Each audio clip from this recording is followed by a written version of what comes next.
When my friend and I decided to read British words. Bloke.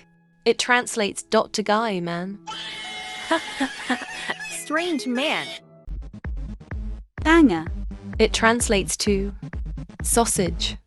Ha ha ha ha ha ha ha. Cool sausage. Meow. Meow. Bonnet. Meow. This translates to the hood of a car. Is there a hood? Hood? You can say yes. Try to guess the dot translation dot of the word biscuit.